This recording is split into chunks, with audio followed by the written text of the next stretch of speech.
The plan of the Hamas was to get to civilians, to torture them. You spoke about the kidnapped children, but there are evidence of torture that they tied up children in front of their parents and they chopped off their fingers, they took out their eyes and only then killed them. So this was plans. We found evidence that this was pre-planned, this kind of torture and brutality. They did that in order to terrorize us, but they showed their power against us.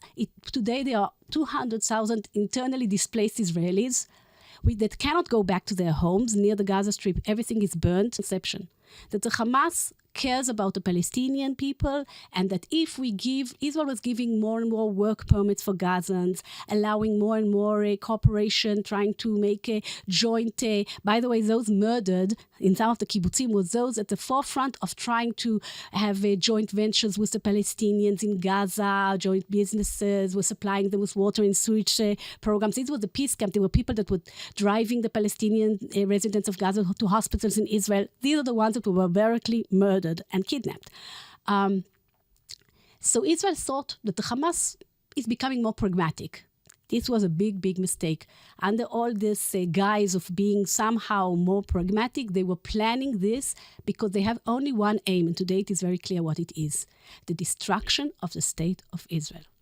The destruction of the state of Israel and the murdering of all Israelis, including Arabs, by the way. They also killed Bedouins and a young child and a woman.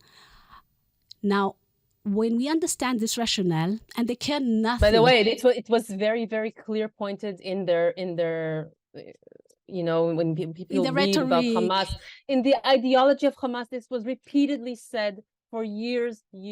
Yeah. It was said, okay, about the misconceptions, we didn't want to believe it. We didn't want to believe it. You want to believe that there's someone there that you can make peace. I'm in the peace camp. I'm talking to Palestinians, trying to find a way out. We want to believe that it's possible. The Hamas made it blatantly clear that from its point of view, there's only one thing. It's the destruction of the state of Israel. They knew that we will respond in a way that will also harm civilian lives in the Gaza Strip. They don't care about the civilians in the Gaza Strip. That's the last thing they care about.